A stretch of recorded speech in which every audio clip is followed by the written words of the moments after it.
Baik, alhamdulillahirobbilalamin. Terima kasih kepada teman-teman yang telah kembali ke channel Al Amsar Sing Desa Mendunia konten Nyore Teng Desa. Semoga teman-teman selalu diberi kelancaran dalam aktivitasnya, diberi perlindungan oleh Allah Subhanahu wa taala dan dilancarkan rezekinya.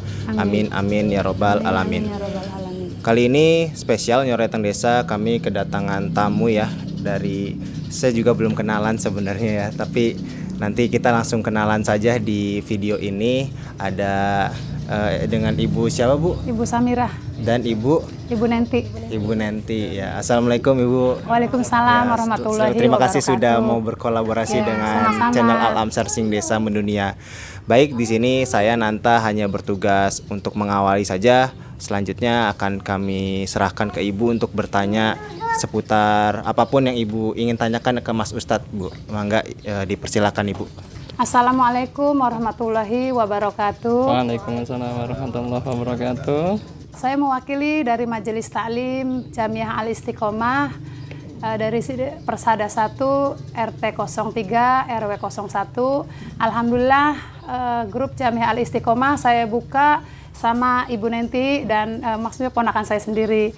Di sini saya akan mempertanyakan kepada Pak Ustadz Yamin masalah media massa. Sekarang zamannya Facebook, terus status WA gitu Pak Ustadz. Jadi itu hukumnya bagaimana kalau ibu-ibu jadi ngikutin zaman sekarang nih, apa pasang status, ibarat kata itu ria apa gimana hukumnya itu Pak Ustadz? Ya. Baik, pertanyaan yang sangat bagus, luar biasa, dan mungkin mewakili kebanyakan emak-emak zaman sekarang ya, karena emak-emak zaman sekarang, masya Allah mengikuti zaman milenial ya, masya Allah. Sebelum kita membedah hukum bagaimana pasang status di WhatsApp, hukumnya ria atau bukan, kita yang harus jadi pembahasan bagaimana hukumnya dulu menggunakan Facebook, menggunakan WhatsApp, YouTube, TikTok ya mungkin yang lagi rame ya, TikTok.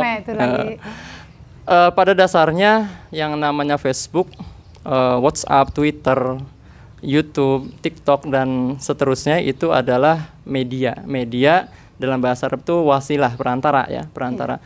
Hukum asal perantara itu adalah mubah, jadi boleh.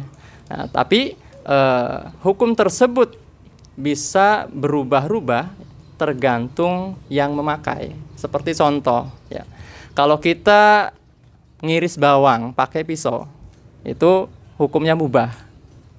Tapi kalau kita pakai pisau buat bunuh orang, jadi haram, jadi pakai pisaunya. Berarti sama kayak Facebook. Kalau kita menggunakan Facebook untuk update status tentang kebaikan, misalkan promosi lah gitu, promosi buat jamiahan, nah tentang jamiahan supaya anggotanya bertambah. Betul, itu nggak apa-apa. Nggak apa-apa, itu bagus. Yang positif berarti positif. Ya, Pak Tapi misalkan kita buat status di Facebook untuk perpecahan, untuk menghasut seseorang, nah itu bisa menjadi haram. Jadi bagaimana tergantung pemakainya. Bisa jadi ada orang yang berjejer pakai Facebook semua, misalkan jejeran nih. Bisa jadi satu teman dengan temannya lain itu hukumnya berbeda. Bisa jadi sebelahnya, yang sebelah haram, yang sebelah halal. Yang sebelah misalkan update tentang hal-hal yang tidak pantas untuk disampaikan, misalkan menghujat ya, dan misalkan jadi ajang gibah ya, atau melihat konten-konten yang tidak pantas untuk dilihat ya, membuka aurat dan sebagainya, itu yang haram. Yang satunya misalkan dia buka konten dakwah, dengar ceramah-ceramah, kan sekarang alhamdulillah para ulama-ulama kita juga aktif bermedia sosial ya, tujuannya untuk mencerahkan umat, karena penting sekali di zaman sekarang, karena katanya menurut survei rata-rata manusia yang ada di kolong langit ini di dunia ya, rata-rata itu pakai HP 7 jam per hari. Hampir sepertiga hidupnya digunakan untuk HP. Makanya penting sekali HP kita isi ya, kita isi dengan hal-hal yang positif. Karena kalau tidak diisi dengan hal-hal yang positif, maka nanti yang mendominasi tentunya hal-hal yang negatif. Ya. Mungkin kita pernah juga beberapa tahun yang lalu pernah ada salah satu ulama yang mengatakan TikTok itu haram. Ya, karena di situ banyak tontonan-tontonan yang membuka aurat, yang mengundang syahwat dan seterusnya. Tapi sekarang TikTok banyak diisi juga dengan ceramah-ceramah yang bermanfaat. Jadi hukumnya berubah. Jadi seperti itu kalau misalkan kita menghukumi media massa, WhatsApp, Facebook dan seterusnya, tidak mutlak langsung haram, tidak bisa. Tidak mutlak halal juga tidak bisa. Jadi tergantung yang pakai siapa. Mungkin ya, itu saja. Terkait pertanyaan yang tadi, bagaimana hukumnya kalau ada seseorang yang dia misalkan lagi sholat tarawih berjamaah di-upload di Facebook atau di WhatsApp, atau lagi santunan anak yatim dan seterusnya. Zaman sekarang kan serba di-upload ya. Itu bagaimana sih hukumnya? Yang pertama, ketika kita mengetahui atau melihat ada hal seperti itu, utamakan husnudzon dulu, husnudzon. Kalau untuk orang husnudzon, karena ria itu kan perasaan pengen disanjung seseorang. Ya. Itu yang tahu hanya Allah dan pribadinya. Bahkan malaikat pun tidak tahu. Jadi kalau untuk orang lain kita husnudzon, mungkin dia mengupload status tentang sedekahnya, tentang sholatnya, mungkin buat contoh untuk yang lain, dan itu bisa berpahala kalau niatnya seperti itu. Jadi tergantung niat. Innamal a'malu binniyat. Bahwasanya amal itu tergantung pada niatnya.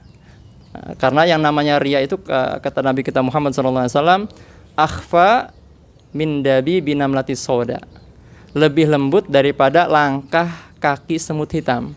Akhfa min dabi binamlati soda ala sakhrati sama filalati zulma.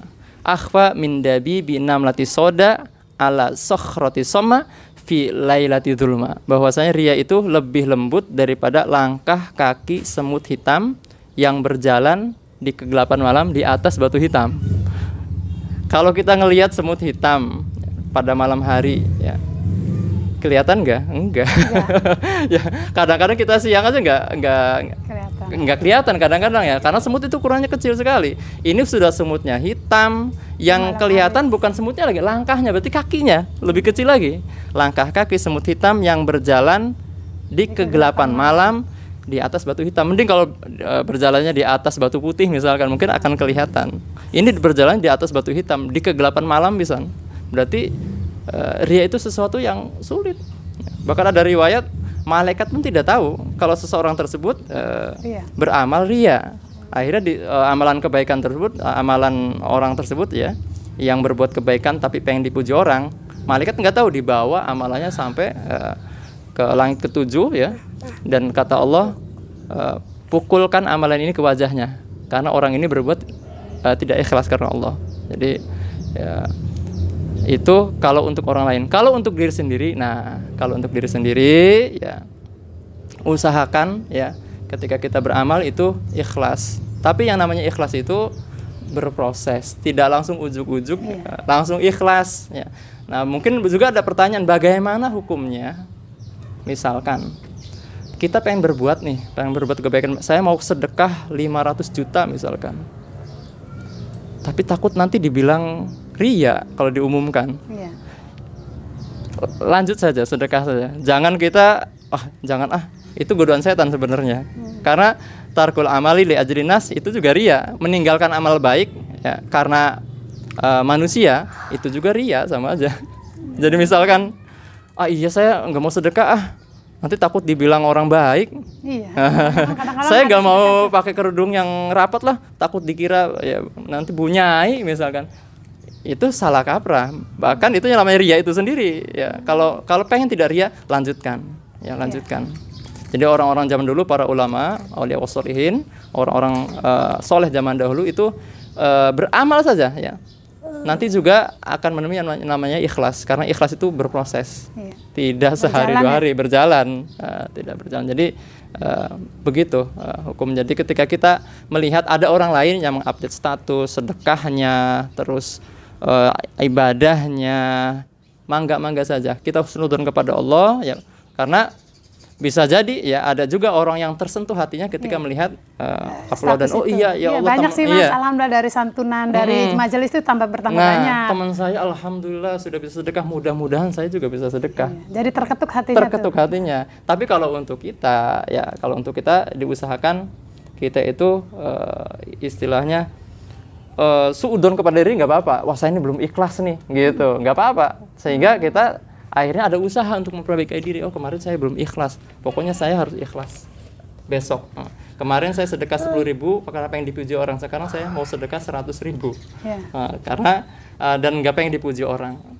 Atau mungkin juga banyak sih kasusnya ya, kadang di masyarakat ada orang yang sedekah misalkan 1 juta ya minta diumumkan. Kalau ada orang yang misalkan dia sedekah 1 juta minta diumumkan di mikrofon yang besar, jangan dulu kita buru-buru menganggap orang tersebut ria. Bisa jadi sedekah yang diumumkan 1 juta, ternyata sedekah yang sembunyi-sembunyi bisa 10 juta. Kan kita nggak tahu. Kita Jadi tidak menarik tahu. gitu lah. Iya. Menarik orang yang istilah simpati kan gitu. Khususnya orang-orang yang terpandang di satu desa, di satu komplek, ya misalkan Pak Kuwu, tokoh masyarakat itu kalau bisa ya orang kaya itu kalau bisa sedekahnya diumumkan ya, agar tidak menjadi agar bisa menjadi contoh untuk yang lainnya begitu. Tapi kalau orang biasa ya kalau bisa buat variasi, kadang terang-terangan, kadang juga sembunyi-sembunyi, karena sedekah ketika kita tidak menyebutkan nama hamba Allah ya, atau secara sembunyi, namanya sedekah sir, itu akan memadamkan tutfi'u ghadabi Rabb, akan memadamkan murkanya Allah. Ya, itu bagus juga ya, bagus.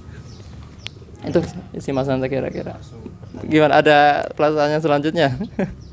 Cukup. Baik, itu untuk 2 pertanyaan awal dari pembahasan video kali ini. Terima kasih untuk teman-teman yang telah menyaksikan video ini sampai selesai. Kalau teman-teman jamaah Al-Amsar ada yang ingin bertanya juga, bisa drop di kolom komentar. Insya Allah nanti akan kami bahas. Terima kasih, sampai jumpa di video selanjutnya. Ini banyak membantu kami ya. Program Kenceng Sedekah Subuh ini diperuntukkan dananya ya akan dibeli